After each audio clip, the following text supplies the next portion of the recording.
tinha. O Maurílio é um amigo mais chegado que um irmão. Ele me ligou na primeira semana da pandemia. A gente já era amigo antes disso, mas ele me ligou, mano, vamos orar? Tá bom, vamos orar. E a gente tinha aprendido a usar o Zoom com o pastor Mark Daniel, que é um mentor nosso lá de Orlando, né? E aí, cara, a gente, na verdade, sabia usar o Zoom antes da maioria do Brasil usar o Zoom, né? Então, desde a primeira semana da pandemia que a gente vem orando, começamos a gravar, e aí aqui já passou o pastor Silas, Cláudio Duarte, Abner Ferreira, Luiz Hermínio e tantos outros, Josué Gonçalves, meu pai, Maurílio Luiz, que é bispo de uma linda igreja lá em Nova Iguaçu, ou em Nilópolis, que ele manda na Baixada toda, então Tiago eu me Coelho. enganei. Então, Davi, para mim é um prazer muito grande.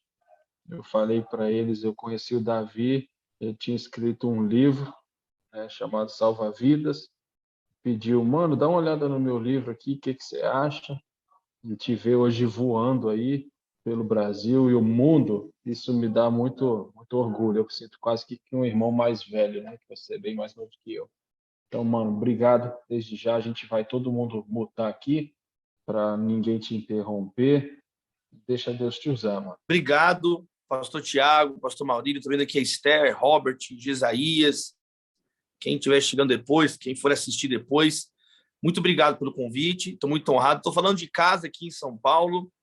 Daqui a pouquinho, vida que segue aqui na correria, mas eu sei que vai ser um tempo bom aqui para a gente refletir. O Tiago, esse irmão querido, tantos anos aí, lado a lado, aí, meu companheiro de infantaria do Reino de Deus, pastor Tiago Coelho.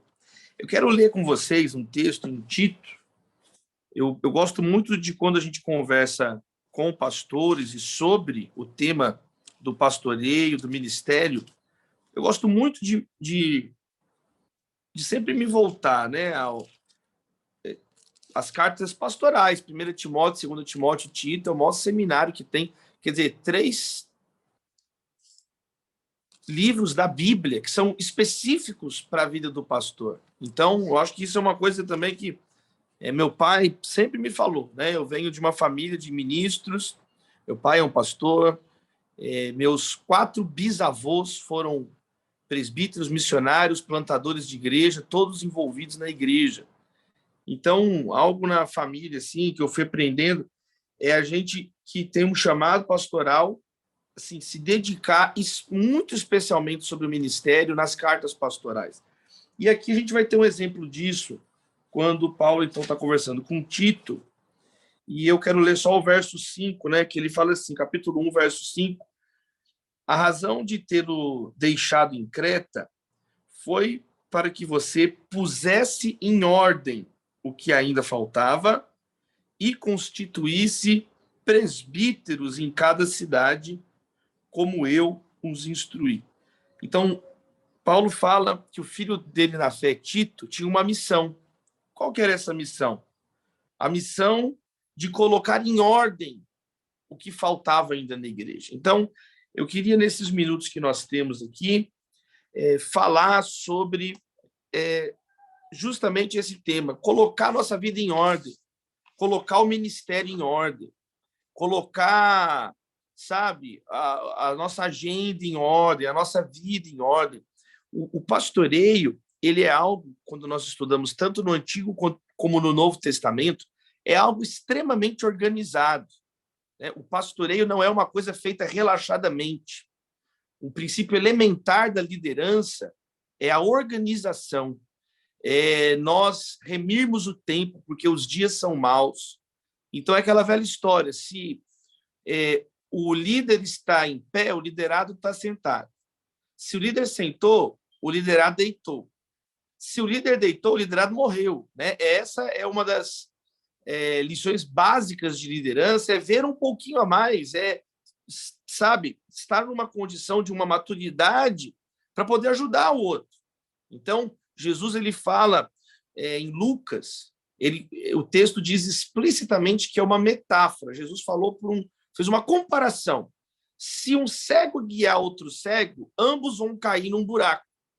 Então, Jesus não está falando que uma pessoa com deficiência visual não pode liderar. Muito pelo contrário.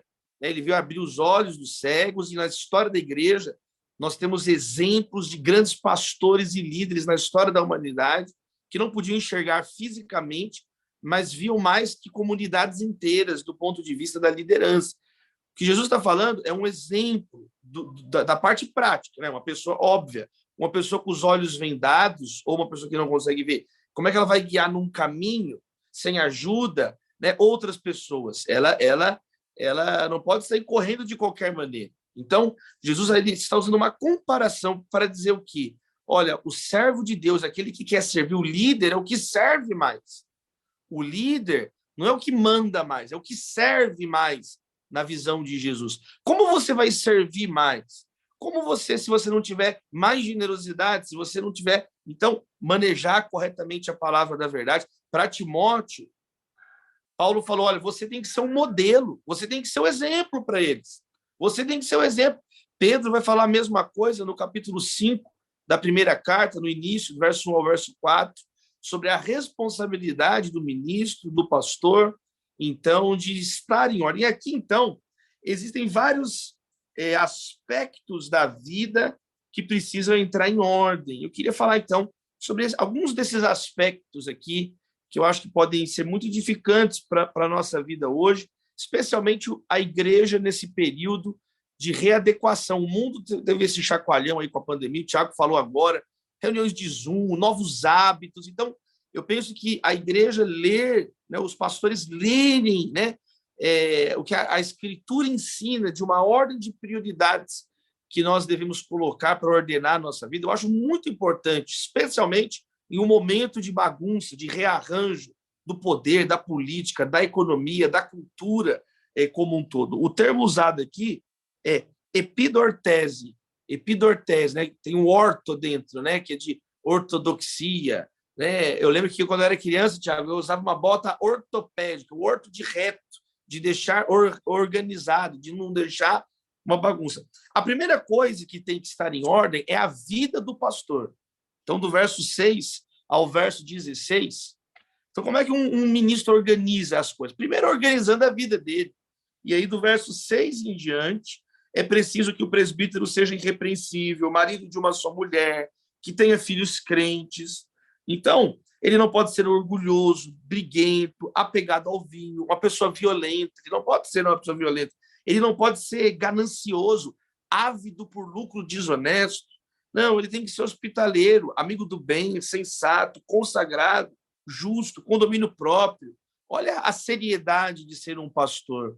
Olha o desafio de ser um pastor. E a primeira coisa, então, que tem que entrar em ordem é a vida do pastor, né? Deus não precisa de nós. Ele conta conosco. É bem diferente. Existem algumas pessoas que pensam que Deus precisa delas. Não, ele é Deus. Ele é Senhor, Rei dos reis, Senhor dos senhores. Então, jamais o pastor é arrogante. O que está escrito aqui, ele tem que ser alguém simples, amigo do bem, consagrado, não orgulhoso. Quando está descrevendo o caráter do pastor, a primeira é não ser orgulhoso. Existe um dos textos mais conhecidos de ensino pastoral dos puritanos, do pastor Richard Baxter, né? O obreiro aprovado, o pastor aprovado, o ministro aprovado. E lá nessa obra, ele começa falando sobre isso, que o pastor, para ser como Cristo, liderar como Cristo, tem que ser humilde. Jesus não se esvaziou dele mesmo, e lá tem uma frase muito forte. Ele diz assim, o pastor Richard Baxter, se Deus não tolerou um anjo que encheu o coração de orgulho, quanto mais um ser humano como eu e você, como nós. Quer dizer, né, o anjo de luz se transformou em um demônio de trevas. Quer dizer, Lúcifer. Se Deus não tolerou um anjo orgulhoso, que dirá de nós? Então, está escrito aqui que o líder tem que estar em ordem, o coração dele em ordem, as motivações sempre em ordem. Então, que seja também um período aqui da gente orar, refletir. Espera aí, estamos começando um novo semestre, virada de semestre, primeira semana de julho, está terminando a primeira semana de julho, estamos na primeira semana de um semestre. Vamos colocar o coração em ordem, né? O pastor quer chegar no púlpito e dirigir a ceia, examine se o homem é assim mesmo, mas ele nunca examina ele. Então, muitos pastores, com o passar do tempo, pensam que as regras se aplicam a todos, mas não se aplicam a ele. Percebe? A disciplina se aplica a todos, as broncas se aplicam a todos, a exortação é para todo mundo, mas não é para mim, porque eu sou o que dou a exortação. Não. O fundamento de legitimidade, justamente, para a exortação, quando Jesus falava, ele falava como quem tinha autoridade.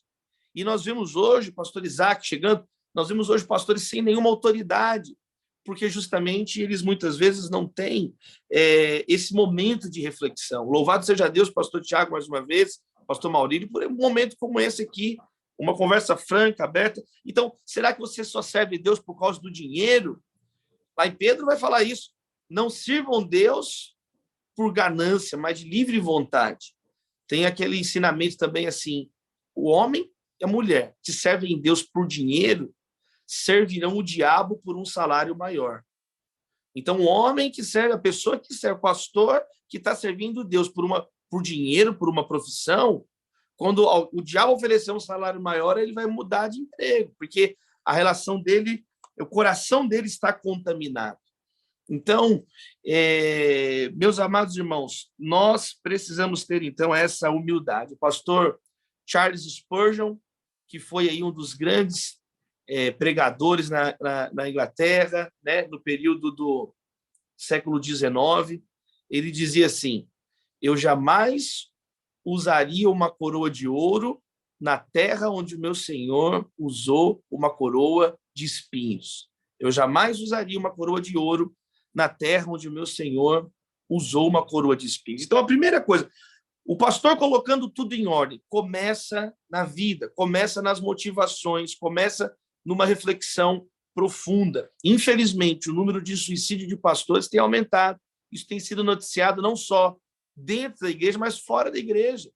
Sabe qual que é o dia que o pastor se mata? Segundas-feiras. Os estudos, né, do dia que o pastor se mata é na segunda-feira. Quer dizer, muitas vezes dentro da igreja, né, os relatos, os registros. Por quê? A pessoa não abre o coração. Lá dentro, está daquela fachada do lado de fora, mas lá dentro perdeu a alma, perdeu a alegria, perdeu o prazer, virou uma máscara, virou uma casca. Esse não é um assunto para falar de vez em quando. Esse é um assunto que nós temos que encarar diariamente. O pastor não é super-homem, então diariamente pegue a cruz e siga-o. Pão nosso de cada dia nos dá hoje. Então, embora o meu exterior está se desgastando, o meu interior é renovado dia após dia. E nós temos a presença de Jesus. Eis que estarei convosco todos os dias até a consumação dos séculos. Então, diariamente, nós temos que colocar o nosso coração em ordem. Às vezes não colocou, vai passando, mas aqui mais uma oportunidade de Deus na nossa vida, da gente refletir, da gente orar, se arrepender. Então, em primeiro lugar, a vida em ordem. Aí, do verso 16, ele termina no capítulo 1, e no começo do capítulo 2, uma segunda área da vida do pastor que Paulo está ensinando para o jovem pastor Tito, que deveria ficar em ordem, a doutrina. É o que você está pregando? O que está habitando os teus pensamentos? E aí ele diz assim, você, então, fale o que está de acordo com a sã doutrina. Ensine. Então, um homem de Deus, ele precisa primeiro ter a sua vida em ordem, em segundo lugar, a doutrina em ordem. A leitura da palavra em ordem, leitura assídua, leitura piedosa, não é um mero estudo, não é uma coisa intelectualoide, não, é ler com o coração, é a palavra falar primeiro ao pregador, né? Agostinho dizia, antes de sermos oradores, devemos ser orantes. Antes de falar com as pessoas, eu tenho que falar com Deus. É interessante demais, porque quando Paulo resume para Timóteo, ele fala, cuida de ti e da doutrina. Perseverando nesses deveres, você vai salvar você e os que te ouvem. E ele está dizendo a mesma coisa para Tito. Só que ele não sintetiza, ele falou, cuida da vida e agora ensine a sã doutrina. Então, é o mesmo ensinamento para o pastor Timóteo, para o pastor Tito, é um ensinamento para todos nós. Olha a importância disso, inspirado pelo Espírito Santo. Então, colocar a doutrina em ordem. Nós vamos aprender aqui que a boa doutrina leva às boas obras. Né? O bom ensino leva à boa vida, à vida sadia. O ensino saudável das Escrituras leva a uma igreja saudável. Leva a uma igreja, quando nós lemos o restante do capítulo 2, como que as gerações estão unidas, né? Que é o próximo ponto. Mas então, a doutrina em ordem. Nós precisamos ser pastores fiéis à palavra e sensíveis ao mundo. A nossa fidelidade não é ao mundo, a nossa fidelidade é à palavra. E a nossa sensibilidade ao mundo. Nós vamos ouvir o mundo, ler o mundo, entender o mundo, como está escrito em Colossenses. Colossenses está escrito que as nossas respostas, para quem é de fora da igreja, têm que ser temperadas com sal. Devemos saber responder a cada um, mas preste atenção, temos que responder. E de onde vem essa resposta? Da palavra, da boa doutrina. Hoje a juventude ela tem sido atacada de um modo que nunca foi atacada na igreja. Eu prego há 21 anos para jovens no Brasil, há 21 anos. Eu comecei a pregar em 2001, com 15 anos de idade. Na verdade, eu comecei a pregar com 12 na praça, 13, 14, mas com 15 anos de idade, 26 de maio de 2001, o pastor Jorge Linhares me colocou para pregar no culto da Getsemane de domingo de manhã e não parei mais. Eu fui dirigente de culto de domingo, com 15 anos de idade. 21 anos eu tenho pregando a palavra de Deus. Cada mais ou menos 10 meses eu rodo o Brasil inteiro. Todos os estados, todas as regiões, pregando a palavra. Igrejas luteranas, igrejas metodistas, igrejas batistas, igrejas reformadas, Assembleias de Deus, igreja quadrangular. Né? Eu recebi a honra de ser o primeiro pregador de fora da Deus e Amor a pregar para a liderança da Deus e Amor ano passado. Algo que muito me honra, mas que me traz também uma responsabilidade muito grande, pastor Tiago Coelho, irmãos, de, poxa vida, olha só, essa abertura que Deus tem dado, eu não posso chegar num lugar despreparado, eu não posso falar uma coisa da minha cabeça, porque o que alimenta a ovelha não é o pastor, é o pasto, é a palavra. Jesus é o alimento, não é nós. O pastor não é pasto. A ovelha não se alimenta de você. A ovelha não se alimenta do seu testemunho. O seu testemunho edifica, ele inspira, mas o que alimenta é a palavra de Deus. Ela é o pão vivo, ela é o próprio Senhor Jesus. Nem só de pão viverá o homem, mas de toda a palavra que procede da boca de Deus. Você pega sermões de alguns pregadores, 50 minutos falando dele próprio, 50 minutos de história da carochinha. Gente, coisa básica de homilética. A ilustração foi um método que Jesus ensinou. Parábolas, os ensinamentos sobre o reino de Deus. Mas a igreja, ela vai pregar as escrituras. E quando nós contamos um testemunho, uma história, uma aplicação, isso é para iluminar, isso é para esclarecer a verdade da palavra. Nós não somos a verdade, Cristo é a verdade. Não é à toa que hoje existe um movimento muito forte entre os jovens de ouvir, muitas vezes, os pastores reformados. Por quê? Porque é uma tradição que tem um zelo grande com o estudo da palavra. E aí tem jovens que já não têm paciência de ver um pastor que não se prepara para pregar, que vai lá e fica só contando piada, coisa legal. Então, os jovens... Isso é um fenômeno que está acontecendo em todas as igrejas, ao ponto a revista Time, publicação mais relevante, mais influente do mundo, ela publicou, alguns anos atrás, as 10 ideias que estão moldando o século XXI. Olha só, a revista Time, revista secular. E ela colocou que uma das maiores ideias do mundo atual é justamente o que eles chamam lá de neocalvinismo, por causa da influência nas mídias. E o que você vai encontrar nesses pastores? Algo que às vezes falta, que nós temos que ter a humildade, quem não pertence a essa tradição, de reconhecer. Peraí, são servos que estão orando, estão preparando a palavra de Deus. Presta atenção, gente, eu não estou falando de ser intelectualóide, eu estou falando o que está escrito aqui. Olha o que é tarefa prioritária de um pastor. Olha só, você, Tito, cuidou da vida? Vamos lá. Depois disso, fale o que está de acordo com a sã doutrina. Porque a Bíblia fala que tem doutrina de demônios. A Bíblia fala que existem doutrinas de homens. A Bíblia fala que tem doutrinas de nicolaítas. A Bíblia fala de vãs filosofias. Mas a Bíblia fala que tem uma doutrina saudável, uma doutrina orgânica, é comparado com um organismo saudável. Olha que interessante. Doutrina não como um conjunto de ideias abstratas, mas como algo vivo. Algo vivo. Então, a doutrina não é só intelectual, tem a ver com a prática, tem a ver com a minha vida, tem a ver com o meu testemunho. Né? Repito, é isso que Jesus impactou. Ele fala com autoridade, ele vive o que prega. Então, ter uma sã doutrina é viver o que prega. É uma doutrina viva, é uma doutrina com saúde. Não são palavras mortas. Então, fica o desafio. Vamos colocar nossa vida em ordem. Vamos colocar nossa doutrina em ordem. O pastor nunca pode parar de estudar. Né? Aqui na segunda carta de Timóteo, Paulo falou assim, que ele completou a carreira, ele guardou a fé, ele fez tudo o que tinha que fazer, cumpriu a missão dele. Depois disso, ele diz ainda assim, mas, Timóteo, traga os meus pergaminhos, traga os meus livros. Por quê? Porque ele entendia esse valor de um servo de Deus ser um bom despenseiro da palavra de Deus. Então, você não pode pregar com 20 anos de ministério igual você pregava 20 anos atrás. Percebe? É um contrassenso.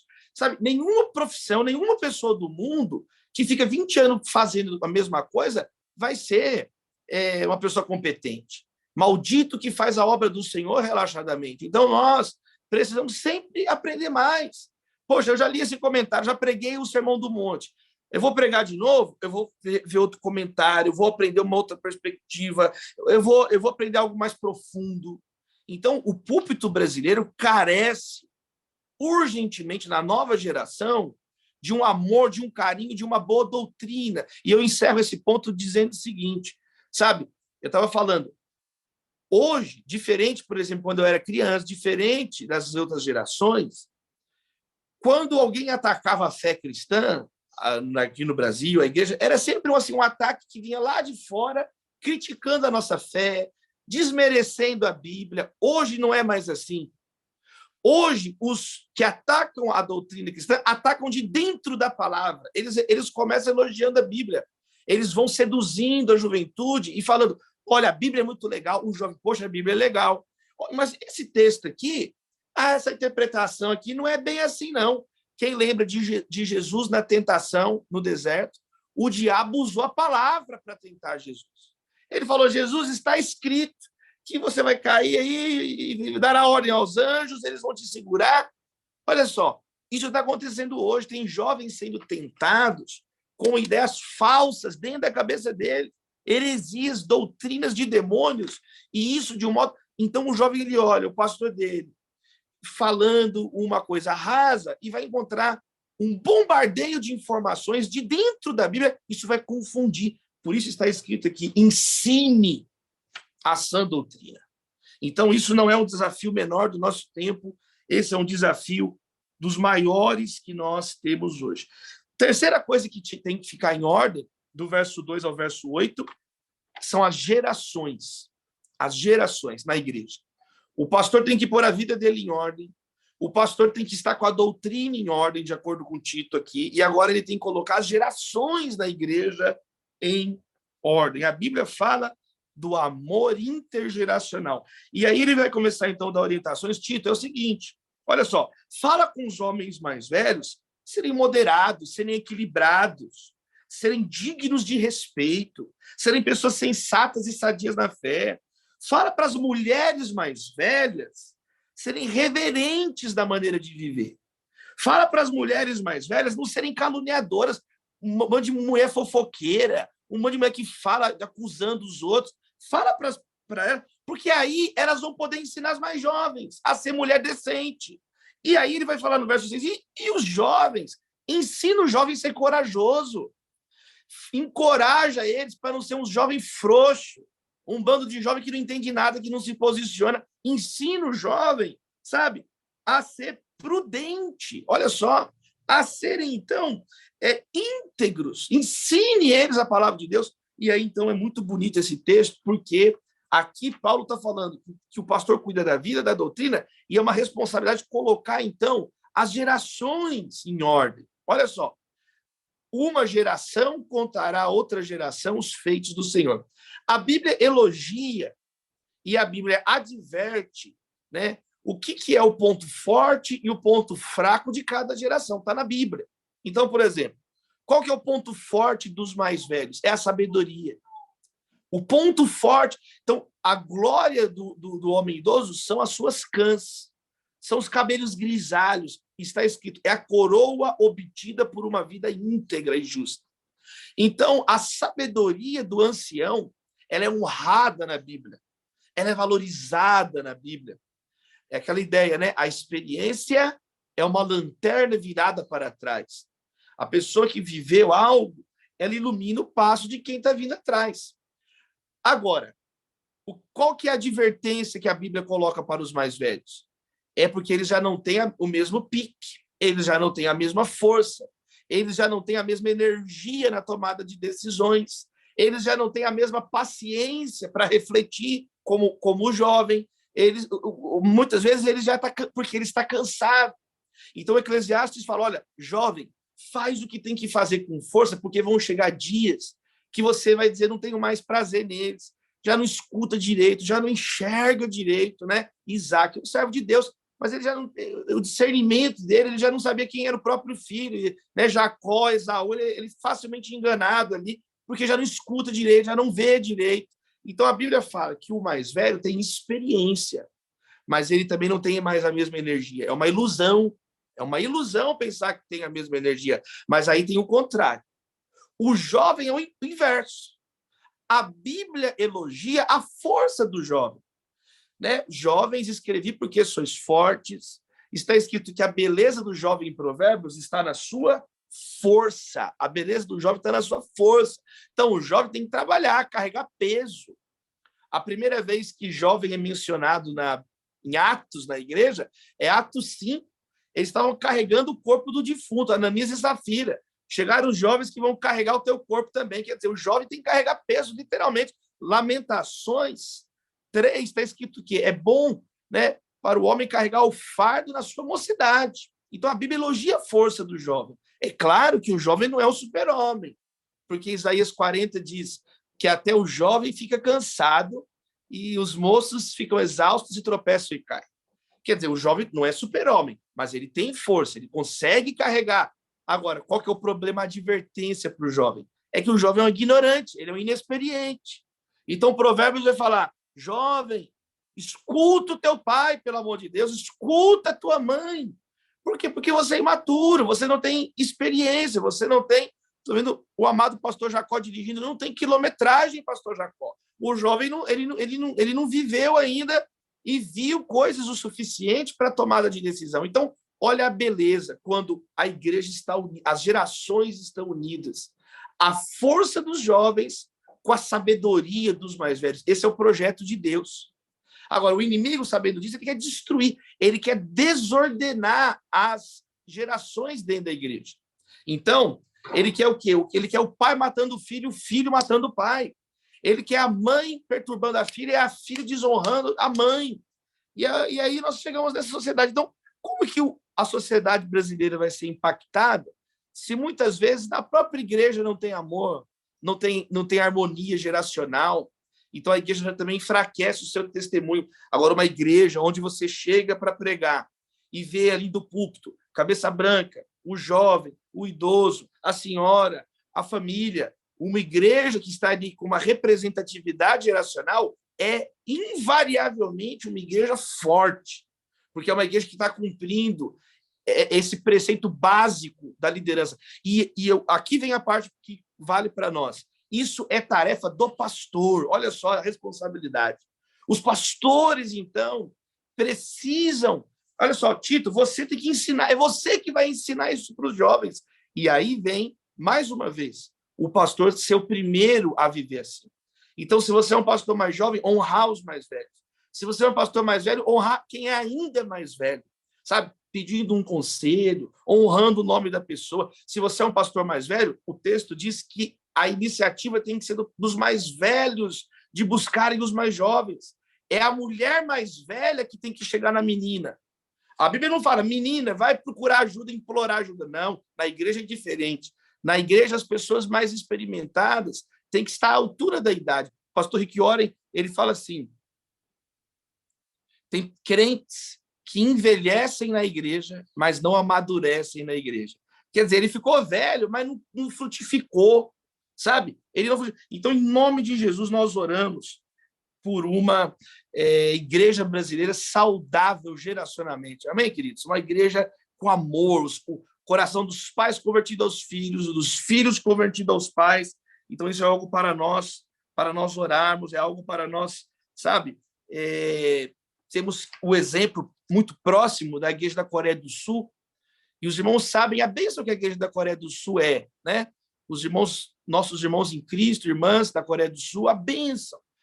As orações de madrugada, os missionários enviados, mas agora há um momento muito, muito dramático, por causa que todas as novas gerações já não querem saber da igreja. Os filhos e netos do avivamento querem distância da igreja. Então, alguma coisa aconteceu que se perdeu a nova geração. Isso é um alerta para a igreja brasileira.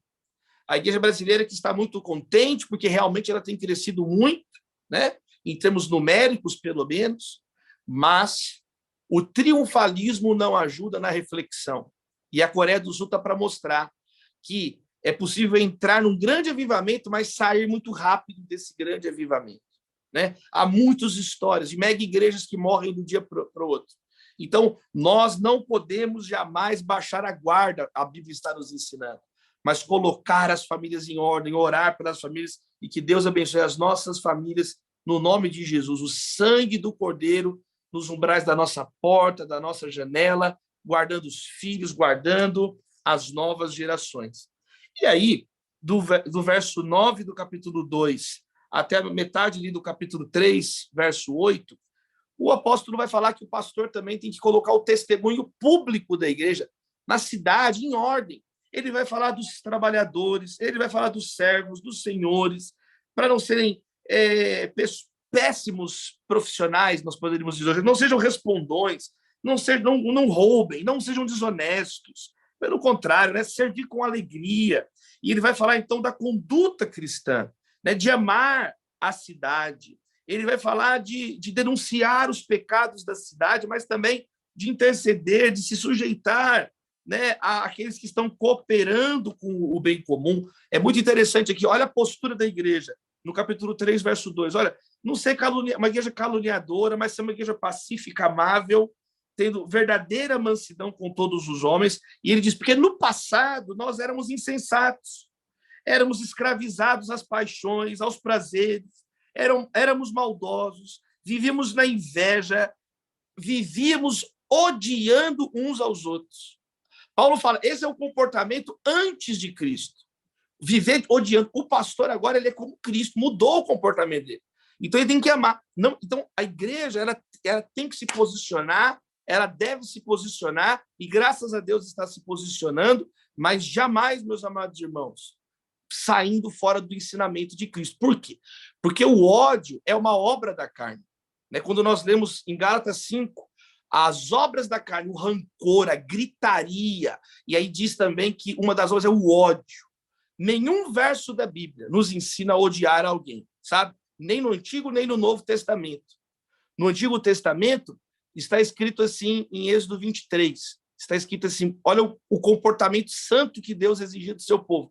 Se você encontrar o jumento do teu inimigo perdido, é o teu dever pegar o jumento e devolver para o inimigo. Presta atenção.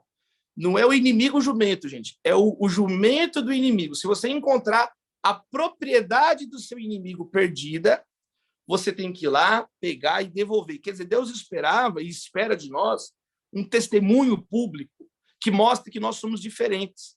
Em Provérbios está escrito assim, se o teu inimigo tiver fome dele de comer, se ele tiver sede dele de beber, fazendo isso, você vai amontoar brasas vivas sobre a sua cabeça.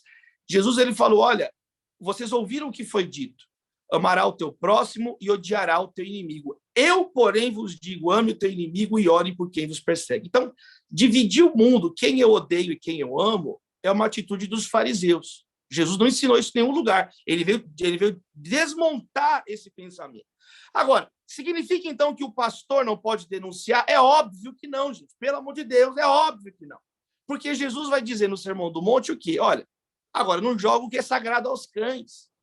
Não jogue pérola aos porcos, né? em Mateus 10, ele fala assim para os missionários, você está pregando, a cidade não quer te receber, sacode a poeira do pé e vai pregar em outra cidade.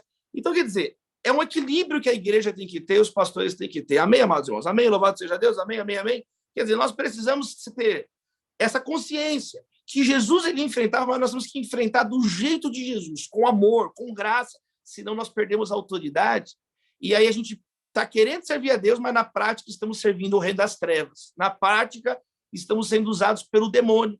Por quê? Porque não tem Jesus, não é para a glória de Deus. A motivação do nosso coração vira mesquinha. A gente vira arauto de picuinha. Então, o testemunho público tem que estar em ordem, tem limites, não é? Então, e o limite, o que é a palavra de Deus, é a santidade de Deus. É a santidade de Deus. E isso são vários versos explicando isso em Tito. Basta ler, né? Falta Paulo desenhar aqui. Então, a igreja, ela precisa ter essa sabedoria. E lembrando que a igreja é um corpo, né? Existia Pedro, que era um cara mais duro, mas tinha João, que era um cara mais amoroso, mas tinha Tomé, que era um cara mais cético, não é assim? A igreja, e cada um de nós tem o seu temperamento, cada um de nós tem a sua história, cada um de nós tem o seu papel, mas todos nós estamos no corpo de Cristo, vivendo em santidade e então iluminando. O nosso país completa agora 200 anos de independência, não é? Então é um ano aí de reflexão sobre o Brasil, tem eleições, é um ano que teve o centenário da Semana de Arte Moderna, é um ano com Copa do Mundo, né? O esporte mais popular no Brasil, são várias. Censo, está sendo feito o censo brasileiro, que foi atrasado 2 anos por causa da pandemia, então o censo de 2020, agora, 2022. Então é um ano para a igreja também testemunhar publicamente com coragem, com amor e com a graça de Deus. E para acabar aqui, meus amados irmãos, na última parte, então, do capítulo 3, do verso 9 ao verso 15, até o final, o apóstolo Paulo vai ensinar Tito a colocar a estratégia da igreja em ordem. A igreja tem uma estratégia. A igreja, ela não vive um dia após o outro de qualquer maneira. Não é assim que uma igreja funciona. Tem pastores que não enxergam palma na frente da cara e acham que é bonito isso. Não é bonito. Quando a gente lê aqui o final de Tito, está falando da equipe, está falando de uma equipe organizada. Então, ele vai dizer assim, evite as controvérsias tolas, discussões que não levam a lugar nenhum, tá vendo? Essas discussões inúteis e sem valor. Então, a igreja não pode perder tempo com um monte de briga. Aí ele vai dizer o contrário. A igreja, olha só, Paulo fala igual um general. Ele fala assim, eu vou enviar Ártemas ou Tíquico, você vem ao meu encontro em Nicópolis, porque eu vou passar o inverno lá, sabe? Vê o que Zenas, o advogado, o jurista, precisa para a viagem dele. Então, exorta todo mundo aí a não ser improdutivo. A igreja está produzindo, a igreja está multiplicando talentos, a igreja está com a candeia acesa, a igreja está intercedendo, a igreja está pregando, a igreja está em comunhão, a igreja está discipulando. Então, Paulo encerra a carta de Tito falando que a igreja tem uma estratégia. Ele termina, coloca em ordem a estratégia da igreja. A igreja, ela não vive para sobreviver. Isso não é estratégia. Sobreviver não é uma estratégia da igreja. Não. Então, nós temos essa sabedoria. O barco, gente, não vai para frente se cada um remar em uma direção. O barco não vai para frente se cada um remar para uma direção. Então, saber ouvir, saber falar. Nós não precisamos de profeta do caos no Brasil. Nós não precisamos de sensacionalista no Brasil, gente querendo like, gente querendo aparecer, gente que faz... Nós precisamos falar menos de nós e mais de Cristo. É isso que Paulo está falando. Evitem as picuinhas, para de drenar a energia da igreja e vamos nos organizar. Olha só, vamos preparar para as próximas estações. Tito, vamos passar o inverno lá em Nicópolis, reunindo a nossa equipe. Olha só, Paulo antecipando a próxima estação.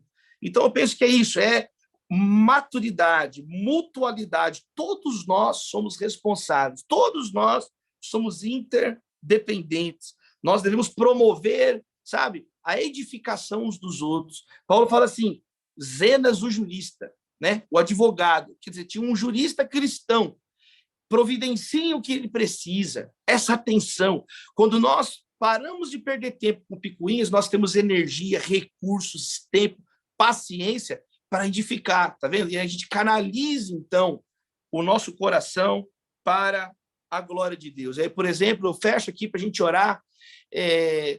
A igreja brasileira hoje, ela está na dianteira de muitos pontos da missão cristã global, né? É o maior trabalho feito de testemunho na região amazônica, a primeira igreja presbiteriana de Manaus, né? Ela tem feito um trabalho, por exemplo, o Barco da Bíblia, da Sociedade Bíblica do Brasil, iniciativas humanitárias, né? É a igreja brasileira. A igreja brasileira é a igreja que mais produz Bíblias no mundo, né?